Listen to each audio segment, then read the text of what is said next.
My name is Rainn Wilson, and this is My Last Meal.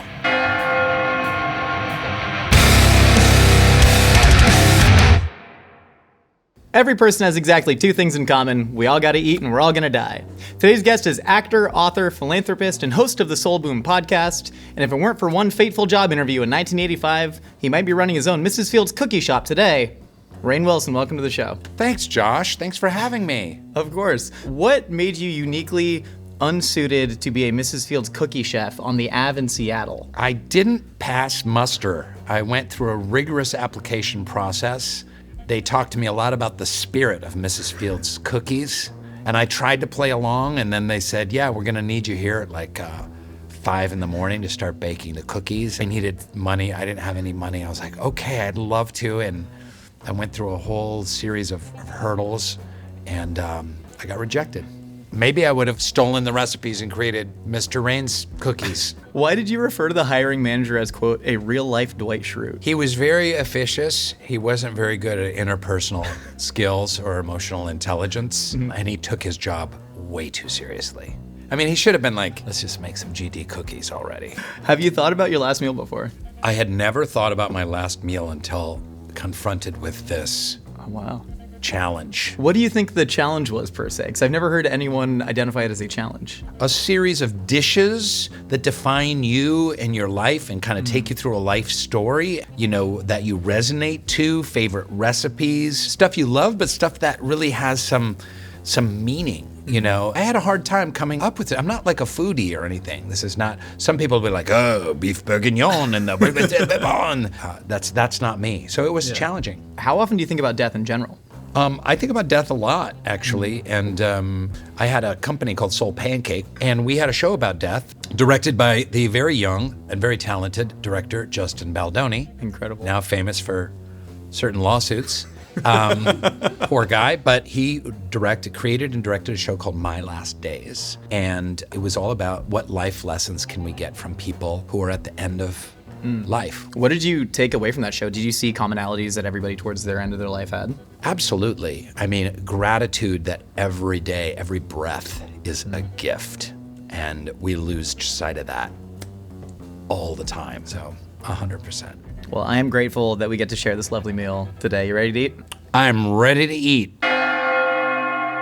Rainn, for the first course of your final meal, we have our best approximation of your dad's casserole. Now, this features various amounts of onion, mushroom, ground beef, and at least 2 different kinds of canned, condensed, and creamed soups, of course baked with tater tots and cheese on top. And then we have, thematically similar, macaroni and cheese with turkey meatloaf glazed with a nice little balsamic vinegar, brown sugar, and ketchup. May I serve you up some casserole? You may, but first, let's just take in the beautiful beige quality of this food and of so many classic American dishes.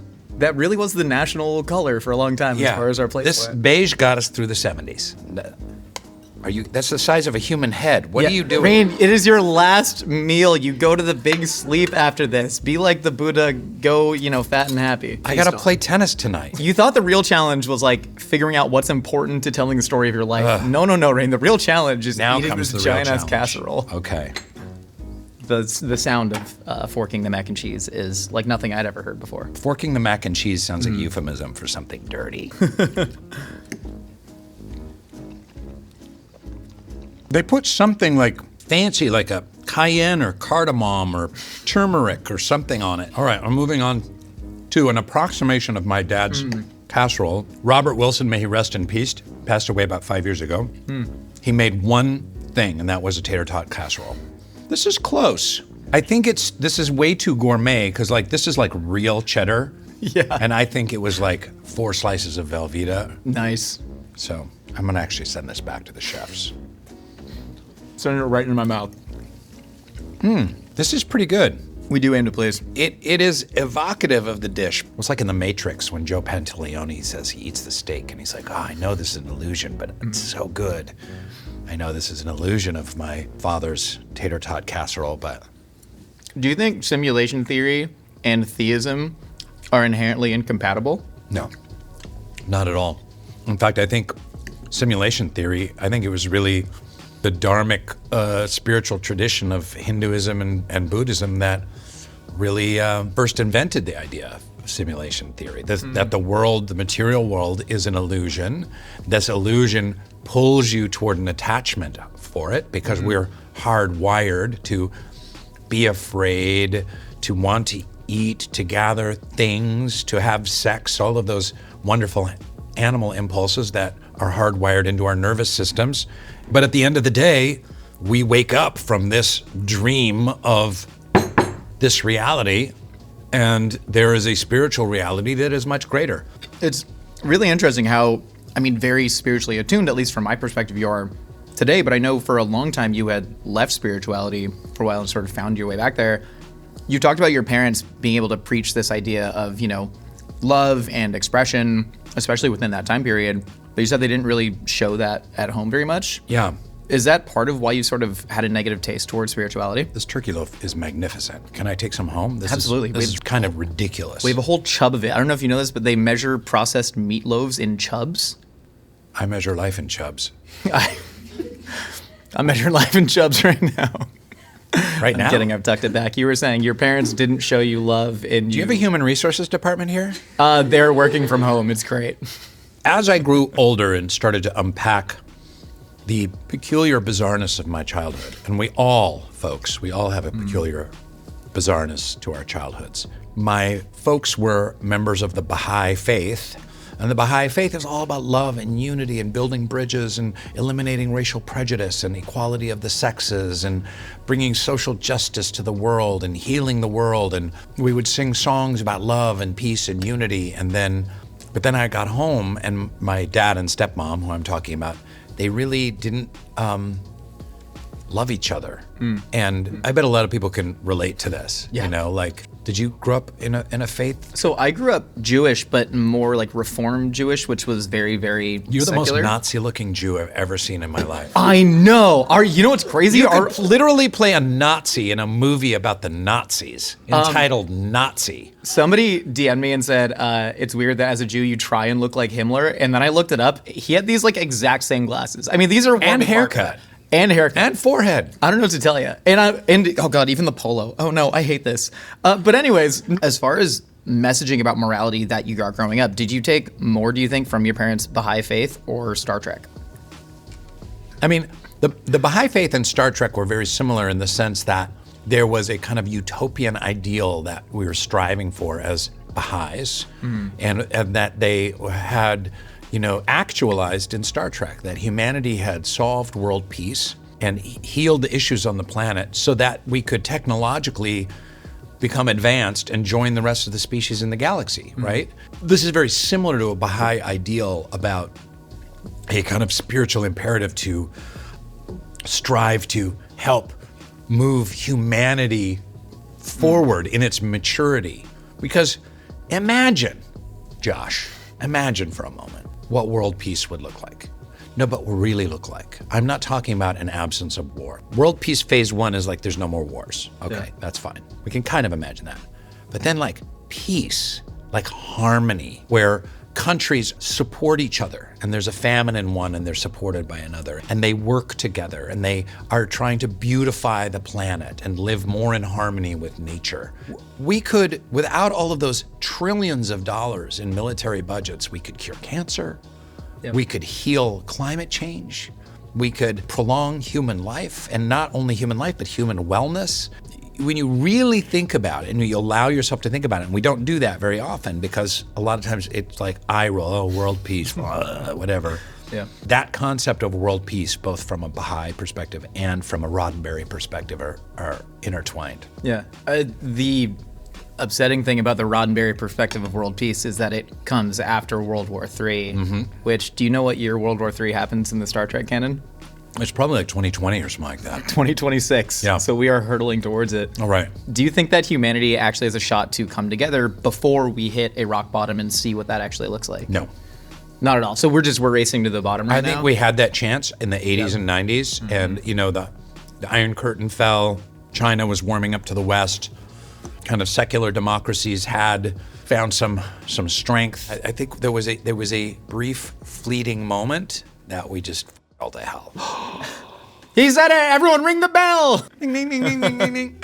What gives you hope going forward in the future then, especially like in your own lifetime? What do you wish to see if you've somewhat resigned yourself to the fact that we are headed towards a rock bottom as a species? I think the more systems fall apart, the more people will look to alternative ways of interacting and maybe look for more spiritual solutions to big issues, rather than just material ones.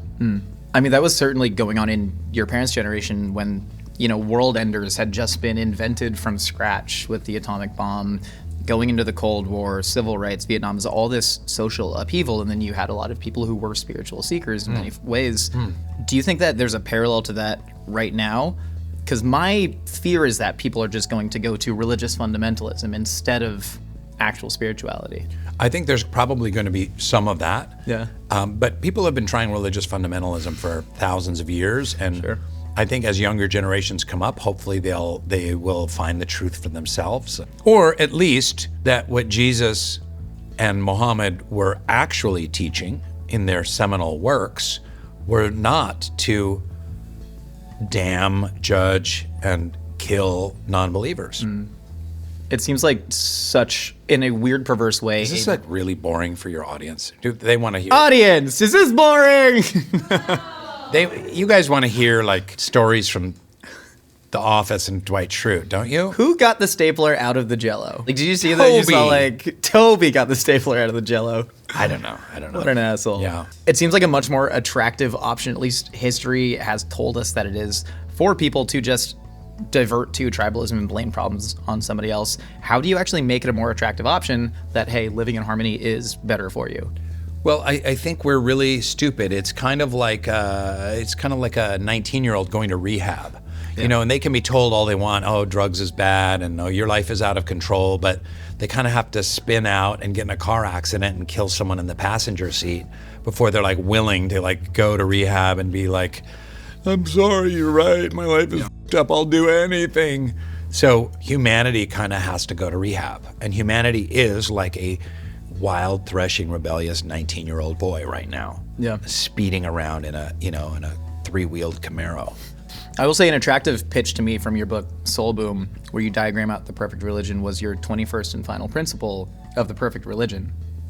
Potlucks. We're here. I'm in, Rainn. Let's do it. Rainn, for the second course of your final meal, we have the tadig, gourmet sabzi, and one of my favorite dishes on the planet, fesenjoon, made with ground fried walnuts, pomegranate molasses, and some fresh pomegranate seeds on top. Would you like to crack the tadig? I'll crack the tadik. Speaking of euphemisms. All right. Yeah. There it is. And it's Persian culture, so you always serve the other person first. Oh, thank you so much. Yes. And then if you say no, like here, have some more, Josh, have some more, and then you say no. No, Rainn, please. Really, you must. No, come on, no, please. No, you must. Rainn, stop tar-roofing and please just. How do you know that? That's amazing. You know that about Persian culture. A Jew in Southern California. Everybody in my community was Persian for the most part, and I host a podcast with a Persian Jew for the last 5 years. Oh my gosh! Can I serve you up some fesenjoon? Oh no, please, really. Rainn, I insist. Rainn, no, really, this is fine. Babe Bubba, you're looking so thin. No. Okay. If it'll make you feel better, I'll take some. That's tarof, ladies and gentlemen. Just say no 3 times. I've heard this about Iran, is that these recipes, they vary from region to region. They vary from city to city, but they vary from family to family. Yeah. So the idea is that you go into different people's homes to really experience the truth of the recipe. We're eating with a spoon?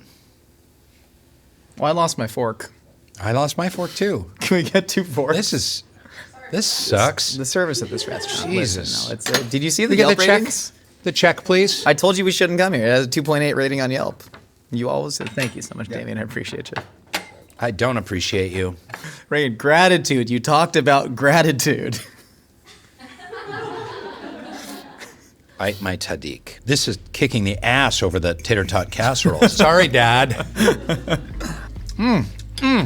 You're a practicing member. Oh, go ahead. I'll shut up. Here. When you're ready to answer a question, you don't have to. There's no pressure. Stop talking. Okay. Oh my God, that's heaven. I know. Now you can ask a question. Oh my God, thank you so much. Baha'i leader Abdul Baha once said that art is worship. The more you strive to perfect it, the closer you become to God. How seriously do you take that message, even in inhabiting such a silly character like Dwight Shrute? In my 20s, I had left the Baha'i faith for a long time and then kind of went on a dark night of the soul spiritual quest. Long story short, kind of came back around to my faith tradition and embraced it.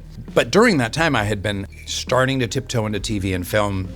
I was like, they seemed like these two very disparate kind of traditions, the spiritual one and the artistic one. But then I discovered quotes like you very masterfully recited here that had to do with the intersection between art and faith. That Abdul Baha also said that in a letter to a young artist, he said, "I rejoice that thou hast taken pains with thine art, for in this wondrous new age, art is the same as prayer." That is, when you put your paintbrush to the paper, it's the same as kneeling in the temple. Like, if you really peel back the onion, you'll see that in every faith tradition, that it's a celebration of the divine, it's a celebration of the human spirit, it's a longing for transcendence, it's creating something beautiful, it's being of service to people, whether it's a song or a dance or a graphic novel or, a rap or whatever it is. This really opened my eyes to some new kind of spiritual possibilities that, hey, I'm playing this dumb, weird character on this sitcom and I'm also worshiping. In the intervening years, so many people have come up and said, oh my God, that show meant so much to me, and I loved Dwight Shrute, and we laughed, and my parents were sick, and it brought us together as a family, and it got me through COVID and all of that kind of stuff. So you realize, like, even making something just like silly entertainment like The Office, and The Office is a step above just silly entertainment, it's not like 2.5 Men or something like that. It's kind of snap. Charlie Sheen. But it's another level of artistry to it, I think. Yeah. I think one beautiful thing that you did in the book Soul Boom is that you had so many different quotes from so many different religions and faith traditions that were really saying the same thing. And even atheist, secular people really are saying the same thing when they're saying they're practicing their art. Now, something just moves me when I'm painting, and it's like I'm not moving myself, but it seems like we all roughly want the same things.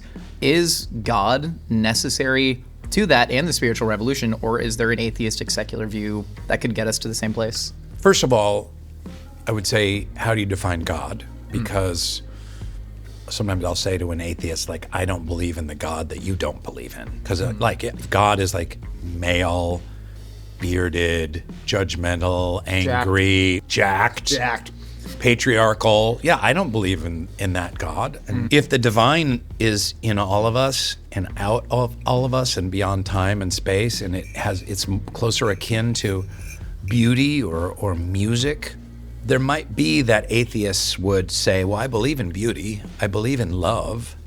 Well, why can't those be a cousin of God rather than any kind of like man with superpowers? Sure. Why do you think God and religion have become dirty words? Well, people have turned away from religion for very good reason. I mean, look what's happening in Gaza right now. Uh-oh.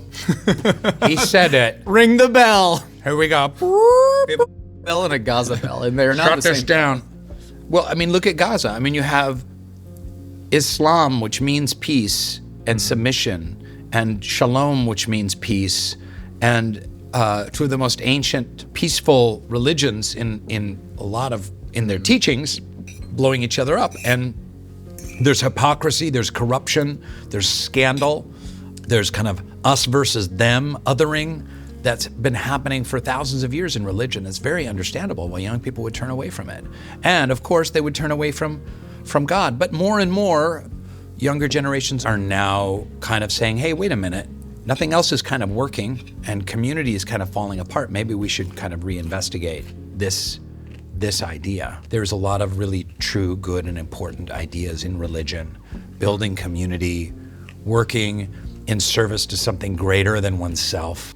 I was talking to a woman and she was like, I joined this church and I didn't really even care about the church, but when I joined the church, my husband got sick and every day there was a hot dish delivered at my doorstep. The church did that. They brought hot dish daily while someone was struggling. Yeah. And no one does that other than religious institutions. Cul-de-sacs don't do that. Yeah. Housing complexes don't do that. Schools don't really do that. we should be examining what we've lost by turning away from religion and maybe look at what's true about various faith traditions and what we can adhere to. Rainn, for the third course of your final meal, we have the soup jumu. This is a pumpkin and beef-based soup. Then we have the Haitian-style curry goat, the fried plantains or banan douce, and then just some fresh cooked greens with a little bit of garlic and lemon. Wow. Amazing. You haven't had soup jumu on the show before, I bet. We never have. I've never had soup jumu in my entire life, and I'm very excited to share it with you. You know, this is all referring to kind of a Haitian chapter in my life. My wife and I started working in Haiti after the earthquake in 2010 and started volunteering there, and even co-founded a nonprofit that does girls' education in rural Haiti. So we used to go 2 or 3 times a year at least for many, many years, and fell in love with Haitian food along the way. Incredible. I mean, please dig in. You know, Haiti having, kind of the first ever really successful slave revolt since Spartacus, then taking over as a sovereign nation. And slaves in Haiti used to have to grow pumpkins, but were forbidden to eat them. So a pumpkin soup is eaten as a celebration for we kicked out the white colonizers and we can now finally eat the pumpkin. I didn't even know that. That's amazing. Oh, look at this, Josh. I've got a bone to pick with you. Wait, Rainn, take that home. Really? Yeah, take it over. Feed it to one of your many eclectic pets. My pit bulls would love this bone. I was thinking the zonkey. I don't think the zonkey would know what to do with this bone. Why do you hate the word charity?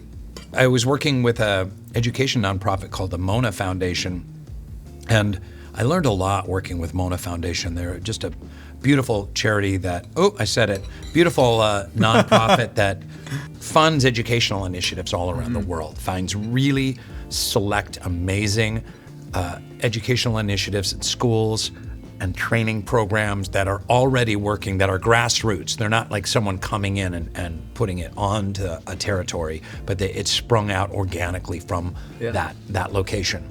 But charity implies kind of like, oh, I feel bad for you, and oh, here's some money. There's a kind of like a pity aspect to it. Yeah. There's a difference between like pity and compassion. Like pity is like, oh, I feel sad for that poor homeless person or something like that. But compassion is like, it literally means to feel with. Compassion. I feel with that person. And if you feel with that person, you feel like what that person is feeling, then you want to do something for them. Yeah. It seems like there's almost a very one-sided relationship in the term charity, right? It's like I give to charity. I wrote a check, I did something.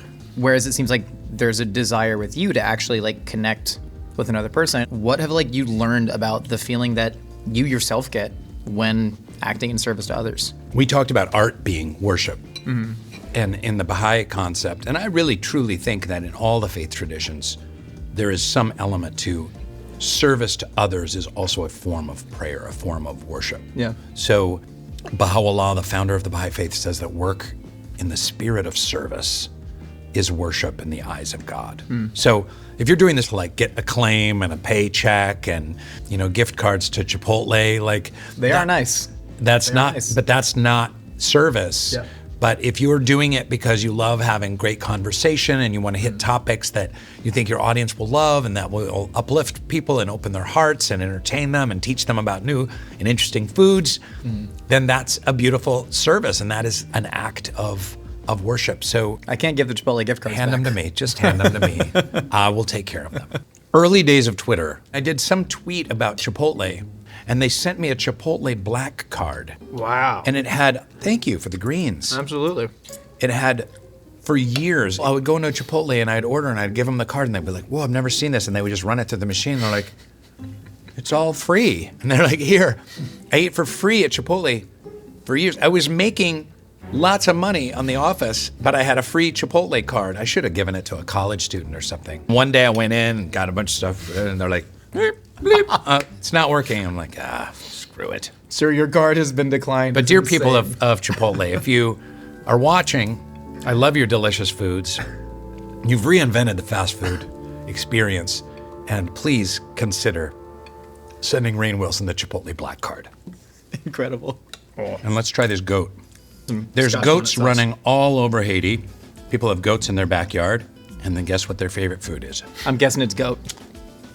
Do you see anything inherently weird with that? I need a minute to chew my goat. Go for it. That's what she said. I can't believe we just got a That's What She Said in the wild from Rainn Wilson. You're welcome. We're in a I'm simulation. not going to charge extra for it. Which is that? We did hear that from your people. You charge $40 a pop for That's What She Yep. Said. Mm-hmm. 65 for a Bears Beach Battlestar Galactica. Yeah. We're like, we can't afford that in this economy. Sometimes people do kind of take their phones and go, say a Dwight line. Can you imagine? Do you say a Dwight line? You say idiot. It It works on a lot of different levels. Yeah, it's kind of the best of all worlds. The fried plantain. One of the world's great foods. Give your ode to the fried plantain. An ode to the fried plantain. There is an alternate history in which humans subsisted on tubers and nuts as opposed to grains. In this alternate history, the agricultural revolution would not have happened in the way that it did. And I think in ultimately ways that led to the Industrial Revolution and then the atomization of society. I think if fried plantains... Tubers and nuts. Tubers and nuts. Keep going. Tubers and nuts. If fried plantains, cassava root, Brazil nuts, macadamias inhabited more of our diet, more of our psyche, I think we genuinely would have a more tribal, together society. I don't think we would have all of these insane revelations and fears about a nuclear future. I think we would simply be eating Tubers and nuts. That has been the Ballad of Tubers and Nuts, everybody. Thank you. I'm going to just take a minute and not talk and eat a piece of goat. Do it, because it does take a while. Try the hot sauce. There's a while I'll shut up too. for your mouth to get through it. That's what she said. It's $80. That's good goat. That was a good goat. Do you think that we as a culture avoid death? Thinking about our pets die or the natural life cycle and how animals come before food, do you think we just avoid our own death for fear of the unknown, or do you think there's been a tidal change in how we think about that throughout history? Do we get a dessert menu? We can cobble something together. Do you know what the next course after this is? Do you remember? Oh, there's sushi. Yeah. And fish. Oh my God, I'm going to stop eating right now. We can talk about death avoidance then. I just avoided death successfully by asking for a dessert menu. 150 years ago, there was a 50% child mortality rate. Think about that. If you had like 6 brothers and sisters, half of them would not make it to, infancy. Yeah. Where do you think those bodies went? Like, where were they kept? Where were they stored? Like, you'd put them in the barn overnight, and you'd dig your own hole and put them in. Like, if Granny died, she'd be in a coffin in the living room. Like, we were around bodies and death way more 150, 200 years ago. And now we're so disconnected with it. One of the really most powerful things, my father passed away about 5 years ago, the creator of the tater tot casserole with cream of mushroom soup, is I got to prepare his body for burial by washing it, wrapping it in a linen shroud, and saying prayers over it. And humans have been doing that for 100,000 years.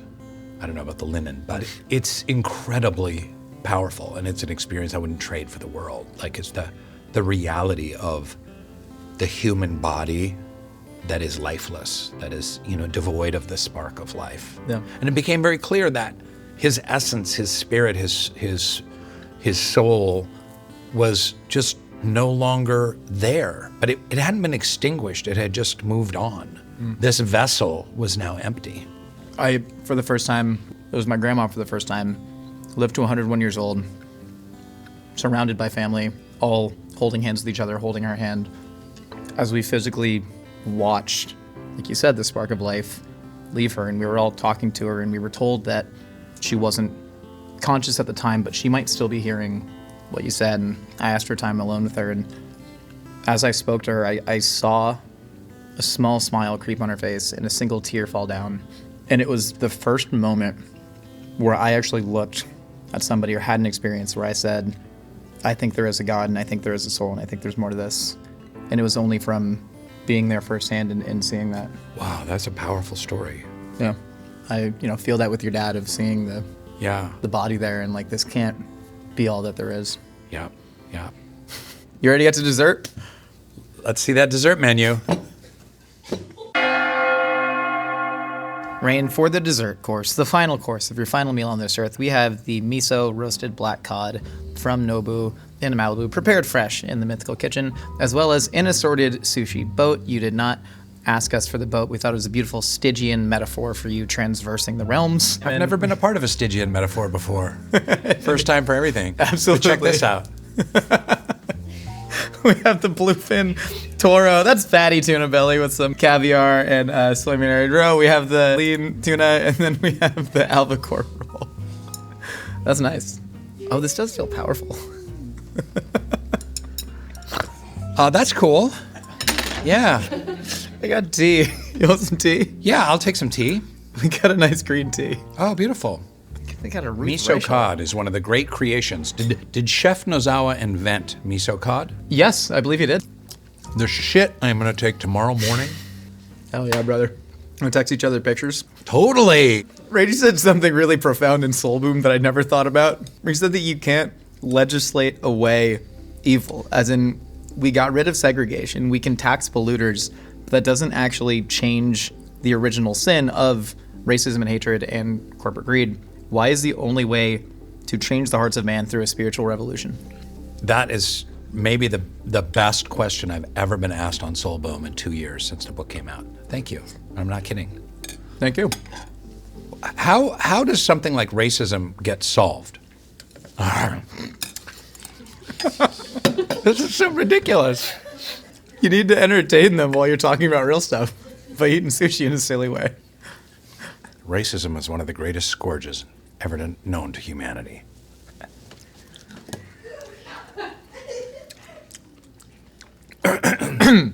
Watch this.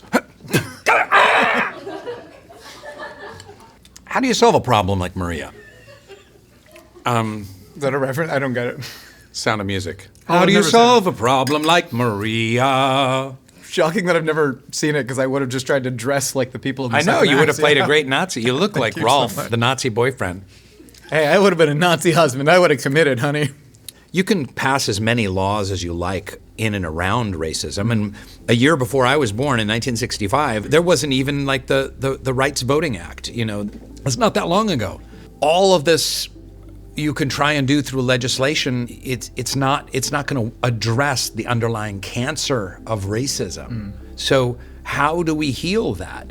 It's easy to kind of say, well, I'm not racist. We love, people, but we're in great denial about how virulent racism is in the United States, whether we cancel DEI or not. And again, to heal that, we can't shame people, right? We have to bring people together. We have to create bonds of love that supersede tribe. So, let me give you an example. One of the greatest experiments in human history was the dawn of Christianity. In the early days of Christianity, the first couple centuries, anyone who accepted Christ as their Savior was accepted. Churches were usually outdoors, but they were slaves, former slaves, harlots, Roman centurions, Jews, merchant marines, farmers, whomever, whatever you think, of all different races and tribes gathering together. And they were like, Jesus is my Savior. He died for our sins. And it was this incredible human experiment, maybe for the first time in human history, where people of different tribes, colors, classes, ethnicities, backgrounds, whose families had come from different faith traditions, were coming together united towards something transcendent. So faith has the power to bring disparate people together for the love of God, the love of something greater. So we need a spiritual revolution if we're really going to treat the underlying disease of something like racism. Yeah. Thanks for coming. What do you think happens when you die? I know what happens when you die. What do you know happens when you die? As Father Teilhard de Chardin says, we are not human beings having a spiritual experience. We are spiritual beings having a human experience. So my spiritual beingness, the spiritual being part of myself, when my body keels over because I've eaten too much sushi, will continue its journey toward meeting the Creator, toward meeting the source, the divine, the cosmic force. And what is exactly what that looks like, I don't know, but I do believe that this physical world is a metaphor for the spiritual world. So Christ said, man cannot live by bread alone. So there's spiritual food, right? And what does food do? It nourishes us. It gives us energy. It tastes good. So in whatever next plane of existence we go to, and we all go, there's not a heaven or a hell. That's silly. We'll be tasting of the reality of the metaphor. We'll be tasting of the reality of spiritual food. Yeah. When we continue, and we continue this discussion in heaven with the metaphorical reality of a sushi boat. But no gold flake on the Toro, right? It would be angel jizz. Have you ever had cod jizz sushi? Don't say that. It's really good. It's called shirako. How do they jerk off the cod? It's like how they do it. I just hope it's humane. That's all I hope the cod gets to enjoy themselves. No, they slaughter the cod and they just open up the spermatocord. But they put it on rice. imitation of a cod having an orgasm.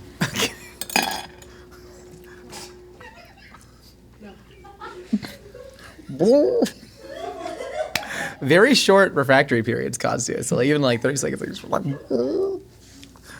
Rainn, you ready to get in the lightning round? No, it's like this. It's so much better. Rainn, who's the one person, dead or alive, you'd want to share your actual last meal with? Jesus. I know it's a lightning round. Can you elaborate on why? Because that's the first person that said that, and that's the only correct answer. It's the person that has caused the largest reverberations in human history. Jesus Christ. Jesus I'm not Christ. swearing. Yeah. What song do you want to be played at your funeral?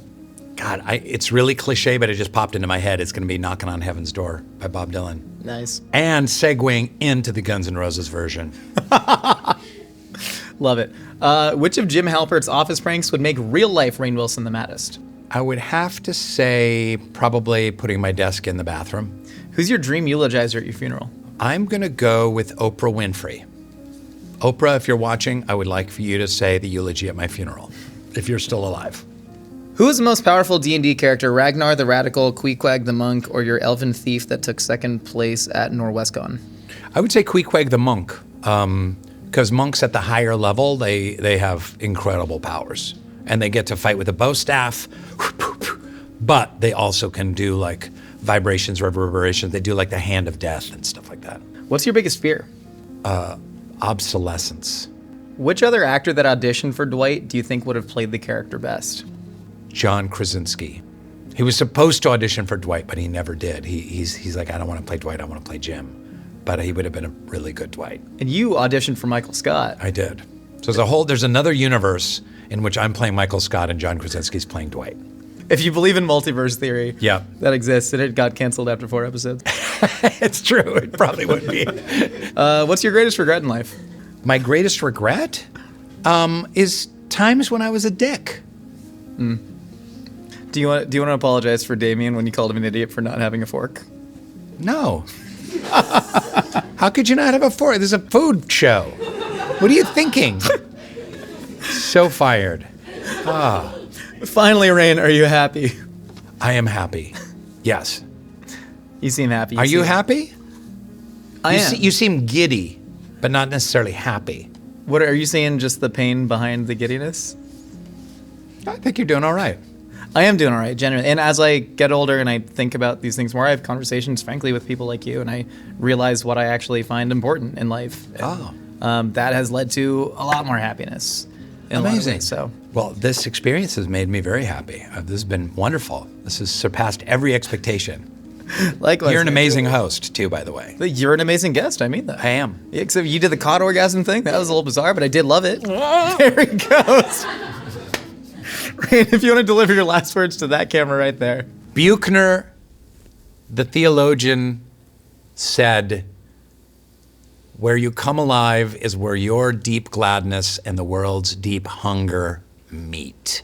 So find your place of your deepest gladness that intersects with the world's deepest hunger. How's that? I thought it was going to be, ooh!